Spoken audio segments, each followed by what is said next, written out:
언약 안에 있는 축복의 통로 당신을 통하여서 열방이 주께 돌아오게 되리. 아멘. 잘 될 거예요. 당신은 하나님의 언약 안에 있는 축복의 통로 당신을 통하여서 열방이 주께 돌아오게 되리. 아멘. 여러분 오늘 말씀해 보게 되면 이삭이 농사하여 12절에 있지요. 그 해에 100배나 얻었고 여호와께서 복을 주심으로 그 사람이 창대하고 왕성하여 마침내 거부가 되고 양과 소가 때를 이루고 노복의 심이 많고. 여러분 이삭에 100배 축복이 있어요.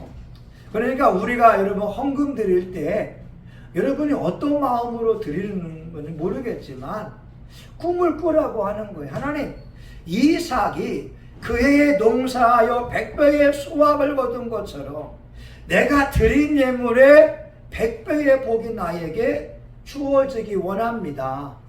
아멘. 여러분 10,000원 드렸으면 100만원의 축복이 오길 바라고, 100만원 드렸으면 1억의 축복이 여러분의 통장에 들어오는 것을 꿈꾸면서 기도하라고 하는 거예요. 말씀에 있잖아요. 이삭은 농사하여 100배의 복을 받게 되고, 그리고 창대하고 왕성하며 노복이 심이 많고 소와 양이 때를 이루고 심지어 대적을 이기는 축복을 받았으니까 우리들은 말씀을 의지해서 기도하는 거잖아요. 하나님, 차별되어 왔어요. 아니 이삭은 100배의 복을 받고 창대하고 왕성하며 노복이 심이 많았는데 제 인생은 왜 이렇게 돈 때문에 전전긍긍하고 자식 때문에 마음 아프고 내가 이렇게 힘이 듭니까? 하나님, 이삭의 복을 나에게 주세요. 그래서 그 복이 나에게 이루어지도록 기도하고 노력하는 것이 필요합니다. 아멘. 여러분 많은 사람들이 하나님의 말씀을 열매로 따려고 하는 거예요. 열매는 뭐예요? 그냥 내가 따먹으면 되잖아요. 근데 하나님의 말씀은 씨앗이란 말이에요. 우리의 심령밭에 의해서 이 말씀이 30배, 60배, 100배를 맺을 수 있고 내 심령이 길가와 같은 밭이 되면 말씀 들을 때는 은혜가 되지만 원수마귀가 쪼아먹어서 은혜를 다 까먹어버려요. 여러분 이런 말 있잖아요. 옛날에 부흥사들이 한참 부흥이 하면 여러분 부흥 집회 은혜 받아 여러분 감사하지요. 아멘.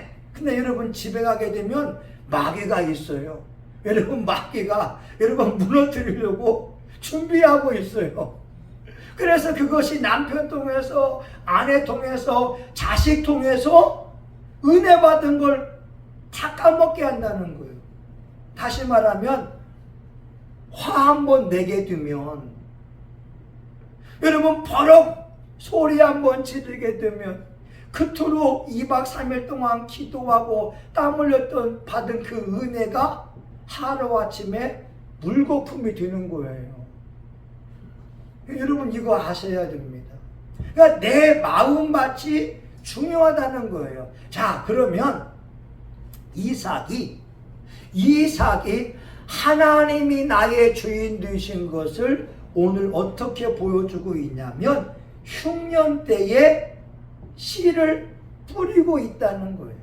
여러분 12절 같이 볼까요? 12절 같이 봅니다. 시작. 이삭이 그 땅에서 농사하여 그 해에 100배나 얻었고 여호와께서 복을 주심으로. 아멘.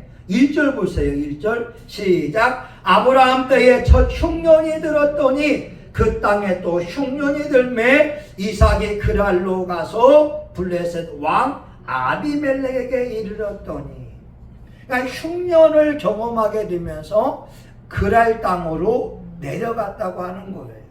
근데 여러분, 이삭은 농사 짓는 사람이 아니라 목축업을 하는 사람이에요.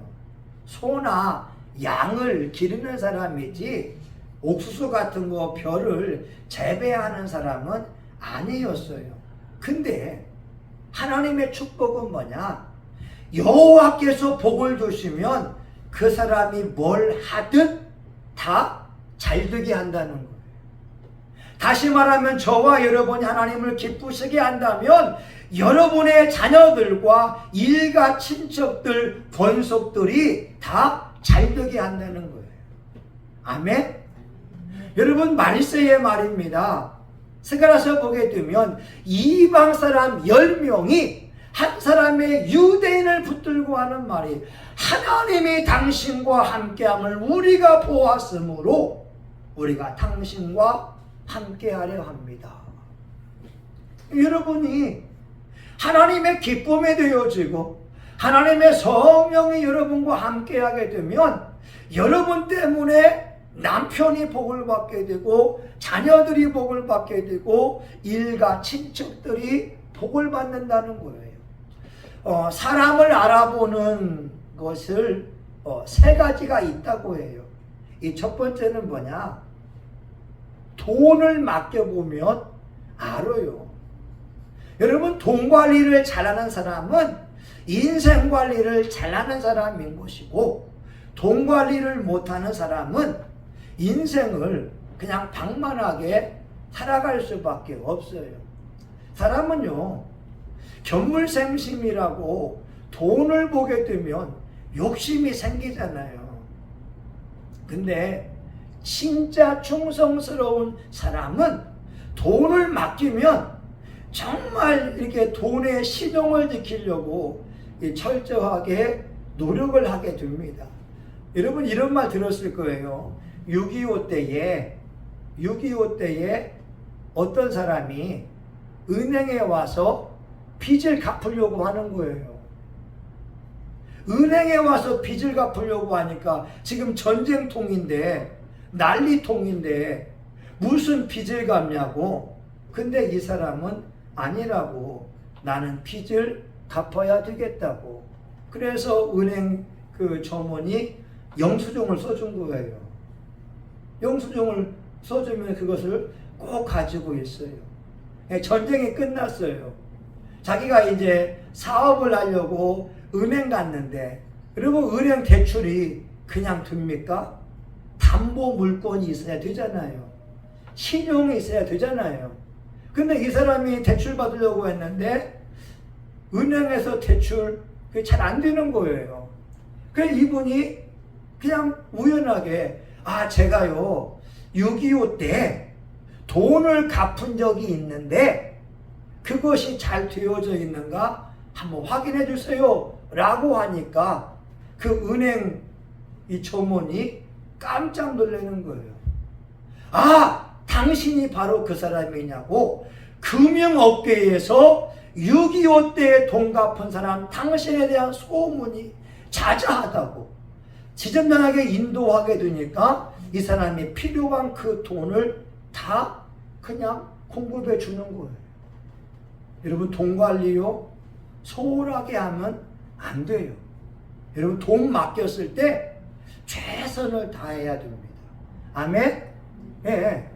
여러분, 그냥 돈을 물 쓰듯이 쓰게 되면 안 돼요. 예수 믿는 사람은 돈 관리도 잘해야 돼요. 자, 두 번째, 사람을 알아볼 수 있는 건 뭐냐? 일을 맡겨보면 알아요. 일을 맡겨보게 되면 꼼꼼하게 일 처리를 잘하는 사람이 있어요. 일머리가 있어요. 이거 하면 이거 해야지. 일머리가 있어요. 근데 어떤 사람은 일머리가 없는 사람들은 힘들어요. 본인도 뭘 해야 될 줄을 모르는 거예요. 근데 여러분, 일을 맡겨보게 되면 성실한 사람이 있고 그냥 대충대충 하면서 게을리한 사람이 있다는 거예요. 그 콜린 파월이라고 하는 미국 국무장관했던 사람이 그런 말 하고 있잖아요. Someone is watching over you. 누군가 당신을 보고 있다는 거예요. 이 사람이 어렸을 때에 그 콜라 회사에서 알바를 하고 있는데 이렇게 콜라 병이 다 깨져 있는 거예요. 자기 일은 아니지만 그걸 다 쓸어가지고 버렸어요. 그 다음에 다시 알바를 구하려고 하니까 그 회사에서 채용이 된 거예요. 내가 작은 일에 열심히 했더니 Someone is watching over you. 누군가 보고 있다는 거예요. 그러니까 여러분 직장에서 내일처럼 열심히 하세요. 여러분 기도하는 것도 내일처럼 열심히 하고 집사님 그 매운탕 만드는 것도 내 남편에게 먹이는 것처럼 정말 최고로 여기게 되면 그걸 다 손님도 알고 사장도 알고 있고 종업원이 알고 있는 거예요. 그러니까 우리가 일하려고 하게 되면 철저하게 꼼꼼히 해야지 대충대충 하게 되면 남들이 다 합니다. 아이고 그 사람 대충대충 해. 마지막 세 번째 아는 것은 뭐냐? 사람이 어려울 때 그 사람의 됨됨이를 아는 거예요. 여러분 사람이 잘 나갈 때는요 그냥 주변 사람들이 다 몰려옵니다. 아이고 왜? 아는 척 잘하는 거예요. 누가 사업이 잘 되게 되면 아이고 형님 좀 도와주세요 뭐 하면서 여러 가지 말들이 여러 가지 사람들이 와요. 근데 문제는 사람이 어려울 때는 가까이 있는 사람들도 멀어집니다.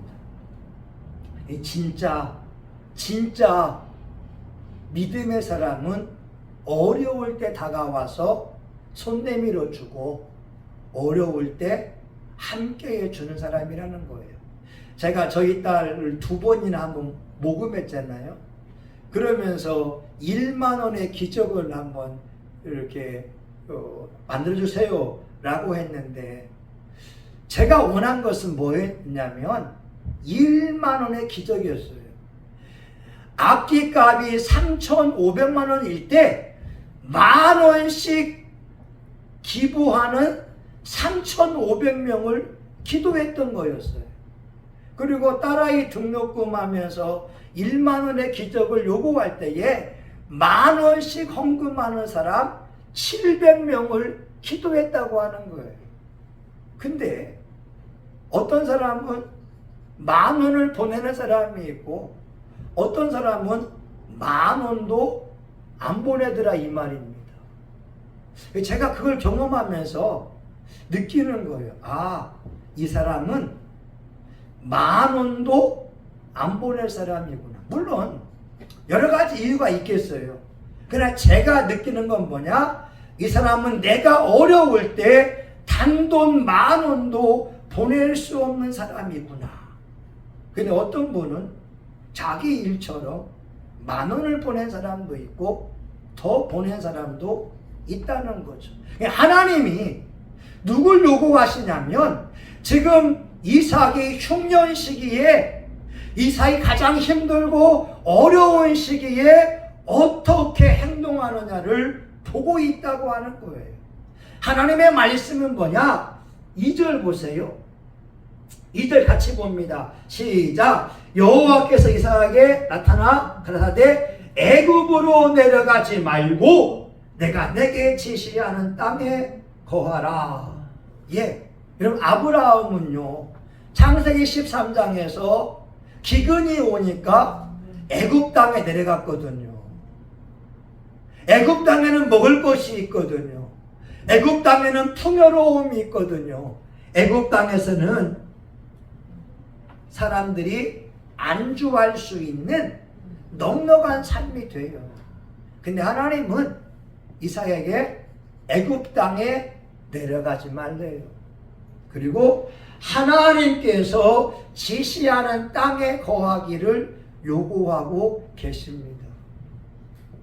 여러분 이게 쉽겠어요? 아, 여러분 이게 쉽겠냐고요. 여러분 이런 말이 있잖아요. 보통 자녀들이 어려움 당하면 어떻게 해요? 진수한테 전화 온 거예요? 무슨 일이 있어요?